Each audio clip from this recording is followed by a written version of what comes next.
पाक अफगान तुरखम बॉर्डर आज 11वें रोज भी ना खोला जा सका। तुरखम बॉर्डर 11वें रोज भी हर किस्म की आमदोरफ्त के लिए बंद रहा, जिसकी वजह से सैकड़ों माल बरदार गाड़ियां फंसी हुई हैं। पाक अफगान हालिया कशीदगी के बायस तुरखम बॉर्डर को बंद कर दिया गया था।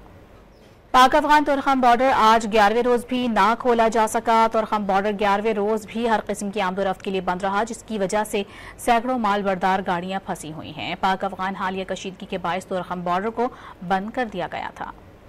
पाक अफगान तुरखम बॉर्डर आज 11वें रोज भी ना खोला जा सका। तुरखम बॉर्डर 11वें रोज भी हर किस्म की आमदोरफ्त के लिए बंद रहा, जिसकी वजह से सैकड़ों माल बरदार गाड़ियां फंसी हुई हैं। पाक अफगान हालिया कशीदगी के बायस तुरखम बॉर्डर को बंद कर दिया गया था। पाक अफगान तुरखम बॉर्डर आज 11वें रोज भी ना खोला जा सका। तुरखम बॉर्डर 11वें रोज भी हर किस्म की आमदोरफ्त के लिए बंद रहा, जिसकी वजह से सैकड़ों माल बरदार गाड़ियां फंसी हुई हैं। पाक अफगान हालिया कशीदगी के बायस तुरखम बॉर्डर को बंद कर दिया गया था।